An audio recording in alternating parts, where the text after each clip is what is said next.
Hey guys, so most tier lists and websites like champion.gg or op.gg low analytics, they all default to show plat and above stats, but let's be real, like bronze, silver, and gold games are very different animals. So this video is purely about what to play if you're not up there yet, not including the obvious ones. Now, by the way, we have teamed up with Haste again to give away some RP on this video. Just leave a comment on the video, like if you do, to enter. We'll do two $25 RP cards. If you're new to the channel, Haste improves your connection to League and more than anything makes it more stable, so you don't get hiccups, spikes, packet loss if you get high pings, stuff like that. You're basically connecting to the League servers through Haste's direct route, so that is why it works. But yeah, go try the free trial. No credit card needed or anything at all. It helped me when I connect to NA, so just hook it up and see if it works for you. So we're going to go roll by roll. There will be a list of champions below though and timestamps, but at the end I'll do a little summary anyway. So we're actually basing these on stats from the last few patches, not really about my opinion. You can check these for yourself if you like. I'll link to the sites down below. Mid first, the ones you don't think about, and then some standard ones that just always do better really. In bronze, we're starting with Diana. So she's an insane burst champion, gets out of control, and there's nothing you can really do when she reaches that stage. She's really good in the lane phase. She has a lot of kill potential, a lot of damage and pushing, good roaming as well, and good team fighting as long as you're ahead. It's not that hard to stay ahead or at least pick up a few kills, so you've got some good damage, but it's really about the burst damage. Anivia is a bit of a weird one for bronze. I know like a lot of people think she's quite hard to play, and in some ways yes, like hard to master, but she's very hard to play against, and that's really what we want. Your ultimate and your E chunks really hard, and people can't actually get around that. Like if they want to come and kill you, they have to walk through your ultimate and through your E. Stuns aren't that hard if somebody walks directly at you, which will probably happen quite a lot, and we're not really expecting you to use your wall here, to be honest, at this level. It's nice if you do, but you don't have to. Yorick passive is another massive thing. It baits people so hard. It's very hard to mess up in the lane phase and actually die, which is obviously a good thing. For silver, Diana is still really good, so is Anivia, but we're going to start with Swain, another one. He gets unkillable if people don't buy excuses calling, which let's be honest, people don't. He's kind of this like mix of tank and damage. This is perfect for when you make mistakes, and everybody makes mistakes, especially at lower ranks while you're learning and stuff, but you're not going to die for those mistakes. His mid game is one of the biggest things. It's a really good phase in the game for him, and it can seem impossible to play against, which kind of demoralizes the enemy team because they don't realize that late game they will be able to kill you. The mid game they just see this monster who does a lot of damage and doesn't die. Zilean is the other one who is an ultimate noob trap, and trust me, okay, this is like the easiest way to climb. Even at Diamond, he abuses people who forget that he has a resurrect spell. Like honestly, it seems really obvious, but people forget. Games are a bloodbath at lower ranks, and your ultimate turns fights around 100%. You have really good damage still, so you can actually carry yourself. Your double bomb is a really good stun, but it's also really good damage. It's funny, but actually you're probably the ultimate noob stomper. Now if we move to gold, we have Twisted Fate to start with. Your roaming is going to start to matter a bit more now, and tower taking as well with Lichbane for the global gold. He's pretty underrated in gold games, I think, at least damage wise, like especially for his team fighting. People have pretty bad awareness as well, so they're always going to push normally. Like that's the default phase for any lane. They just push,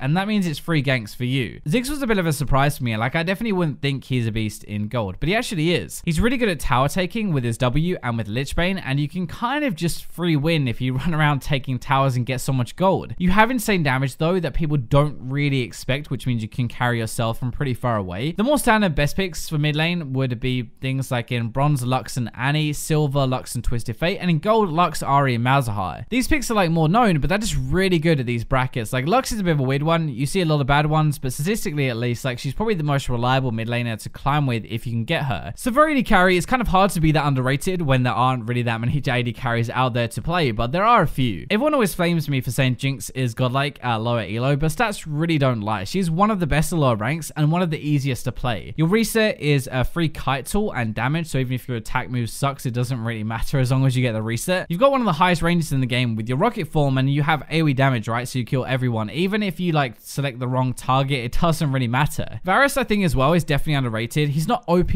but like your ultimate is really good at catching people out. If you're proactive, so like you try and use it to start fights and stuff in the lane phase, it's really easy to get fed in my opinion. His late game is amazing after his recent changes. His poke is pretty good as well, though it's not as good as before. It takes a bit of getting used to, but like if you don't want to play these mainstream picks, then he is actually really good. Now for silver, we have Jinx again. We won't touch on that, but Sivir. So Sivir is actually really good at low ranks, even though people don't really think so. She doesn't carry as obviously early into the game, but there are a few things that you can really abuse. So number one, your W is basically like doing all the damage for you. You attack one person in the fight, a tank, whoever, it doesn't really matter, and the bounces will sort everything else out for you. Number two, your ultimate and spell shield are like your get out of jail free cards or your old crap buttons. Like when you mess up and you get caught, you can can just press it and run away. And with the spell shield, if someone is trying to kill you, press it and it will probably block something. Number 4, lane is really hard to play against a good Sivir because you press W and Q on the wave and you just push it into the enemy tower. You don't need to poke them on the tower, you don't need to get ganked, you just endlessly farm up a storm and they will fall behind in CS and minions will take their tower eventually. Using those 4 things, Sivir's win rate at lower ranks makes a lot of sense to me. A lot of people actually smurf with Sivir because she is so easy to beat bad players with. When you just shove, you wait for 3 items and then you W bounce onto everybody. So more standard picks, we have like Misfortune, Twitch, Tristana, and Vayne as well at silver and gold. There's not too much surprise here, but Misfortune isn't talked about too much. Like lane damage is nuts, ultimate is AoE that can shred an entire team. Even just a key bounces are enough to make the enemy AD tilt, and you can snowball off of that, I think. Twitch and Trist, we all know about. These guys are OP because they are insane late game and pretty easy to play for an AD carry right now. It's kind of the same thing with Vayne. So for the jungle, people play so many different things at lower ranks. It's actually insane. Like there's so much variety. Now bronze jungling is all about carrying yourself out of there, I think. Like that's what the stats say as well. Ganking a lane and hoping they can carry after is not really the best idea. So we have Jayce to start with, who has an insane mid to late game damage, can farm really well and stay healthy at the same time, which means you can't really be invaded. Your ganks are good with your E. If you get a few kills, you can basically solo carry a game and you don't have to rely on anybody else. You almost build full damage. You can be a bit weak early and you're not great when behind, but if you pick up a few kills from like a skirmish or something, you can go nuts. Shyvana is the best farming jungler in the game, I think, which means you can almost ignore your team and carry them with how much gold you're going to get. Farming is better this season anyway with the changes. You have crazy burst damage with that bite of yours and you get pretty tanky as well. Your late game is obviously really good. Your ganks can kind of be okay, but nothing amazing. It's basically like my jungle pathing and my ganking might not be that good. My game knowledge probably isn't the best either. So let's just farm, get really strong and kill people in fights because everybody knows how to do that at least. For silver, we're getting more into tanks now because teammates pick up a bit, but also because if you get ahead, you can just kind of become unkillable. Mundo is the underrated one of these tanks though. Like everybody knows his synergy with health stacking, which is insane, like plus Visage, which will heal him forever. You actually do a lot of damage though, and that is kind of why it works in the silver bracket. His E change was really good for him. I get carried by Mundo jungle in diamond quite a lot actually, but I think it's easier to pull off lower down and his win rate is crazy good. You won't be dying that much at all. You'll be cleaver spamming, whacking people, and they won't be able to do much damage. So for gold, we have 2 more standard picks, I guess. Like Jarvan has really good ganks and really good damage. Your clear is okay. You get tanky and your damage, so like it fits with the team more. This is the first elo though where it becomes pretty good, like where ganks mean a lot more again and lanes can probably carry with the lead. Warwick is like the solo carry tank though, like good damage, good sustain, and really tanky. It depends on the player more, which is why he's better in gold, but legit, he can kind of take over a game and win it by himself. The more standard picks would be things like bronze, Xin Zhao, and then in silver and gold, we get more to the unkillable tanks, so like Cho'Gath, Amumu, Rammus, Sejuani, and maokai. Xin Zhao is almost the perfect champion for bronze jungling, really, like Jackson, Shyvana and stuff, but way more mainstream because he's also easier to play. Tanks really are the most reliable way to climb though once you get out of bronze, sadly. These ones have some damage, they can gank and then become so beefy nobody can kill them. So for the top lane, it's all about winning lane really hard at the moment and then having a way to help your team after that. For bronze, we have Yorick, first of all, the bronze elo stomper, and it's been like this all season. Like people cannot deal with the ghouls and damage you pump out. Sheen is all you need to kill somebody. It's actually just very hard to play against, honestly, which is perfect. You've got the cage thing to lock them in and people panic rather than hitting it. You've got an ultimate that split pushes for you. You've got crazy damage, crazy sustain. I don't think at 3 items anybody else can do as much as you, but you do fall off a little bit after. Tryndamere is kind of the opposite, really, not about the lane phase, but more about just endlessly split pushing your way to winning a game. But the thing is, actually, if you take Ignite, you can cheese early kills, and then you've got a late game champion with an early lead. The ultimate means you can die people after that over and over as well, so you get even more fed. And I think a fed Tryndamere is actually so hard to stop and just a game stomper, really. You don't have to rely on your team at all with this pick, and that is why I think he's so good in bronze. For silver, we have Sion, first of all, who has a lot of damage, even though you really don't think he does. Like, he can kill you over and over while building full tank. He is hard to kill himself. He's amazing at roaming with his ultimate, and probably the best tank to climb with, actually, who's got a good team fight, good lane phase, and good damage. He's always been pretty underrated, but then so is Wukong, who's also got a really good win rate in silver. He is so beast with the new dust bay changes, by the way, that just has like insane levels of damage now. Nobody expects it. When you go full glass cannon and you just one-shot people over and over, like you can get Moby boots as well. Like you run down the river, you ultimate mid, you get a lot of free kills that way. Wukong kind of lives for the small fights, right? Like 2v2 and 3v3 and stuff, which happen a lot, let's be honest. That is why he gets fed. For gold, we have more meta stuff now, really, like Jarvan, the best mix of tank and damage you can play, I think. If you win your lane, you can snowball really hard. Even if you lose it though, you'll be useful, you'll do good damage, you can help your team, and you can team fight well. there's kind of no risk of playing Jarvan, which makes him pretty good in every game as well. Talon is the roam god though. Like, he actually starts to be really good at gold and plus. Like, you get ahead early, you buy moon boots, and you just roam around the entire map killing people. Your damage is insane. People don't really expect the crit when you're melee range as well, so you can cheese a few kills. And he is just a solo carry champion. Like, loves games where there is a lot of fighting, which is gold in a nutshell. More standard picks are pretty obvious, I guess, like bronze, Nasus, Garen, and Yasuo. Actually, silver we have the same, and then for gold we start to see more things like maokai, Riven, Darius, and Yasuo. Now, Nasus and Garen, being two of the easiest to play champions, I guess, tanky and able to kill stuff, are the best you can really play at lower ranks. Yasuo is a bit of a surprise, who is a high skill cap champion, but games go late game a lot, and even the worst Yasuo player can auto attack with 6 items and carry your split push. At gold, you're going to get to more standard stuff, but they're all about winning lane really. Like, maokai is one of those super tanks who gets ahead and then just doesn't die. Finally, for support then, it's more about helping your AD carry get ahead really. So in bronze, we have Leona to start with. She is a kill lane. She's very good versus sensor supports, and scaling crit AD carries and kind of punish both of them. You don't even really need your AD carry to fight. It's pretty dumb. You do so much damage on your own. You get really tanky, and then you can engage fights later to catch people with your ultimate. Brand is another kill lane who's also very good against sensor supports because he can burst them. He has insane damage, a stun as well. He's kind of like a second mid laner. You're probably going to top the damage charts, which is pretty funny for a support, and this is kind of for the guy who doesn't want to rely on his team at all. For silver, Brand is still really good, but we're moving on to other picks like Taric, for example, who is amazing in a tank meta with his ultimate. Keeps people alive even longer in team fights. He can stun, which can give some kill potential in the lane phase or help with ganks as well, and basically just an amazing team fight champion. Sona is amazing in lane with a heal and damage, and even the worst AD carry can actually win the lane phase with a Sona. If you have a bad trade and you mess it up, it's okay because she's going to heal you back up. If you actually trade though, Sona does most of the damage anyway. Your ultimate can set things up. Bad players will get hit by that as well. Your team fight aura spam though is way more impactful than you think it is. It adds a lot of healing and damage. For gold, nothing really changes. We're back to Leona and Taric, who really stand out. And then the more standard picks would be things like in bronze, we have Janna and Blitzcrank. In silver, Janna and Soraka. And then in gold, we've gone full sensor, Janna, Soraka, and Sona. So anyway, that sums up the video. These are the picks that have really good win rates at lower ranks. And hopefully the little bit about each one should explain why you might want to pick them up and see if they work for you. At the end of the day, anything can carry at lower ranks, but some stuff is just a lot easier to escape if you feel stuck. So thank you for watching the video. Remember to check out Haste, but for now, I'll leave you with the robots.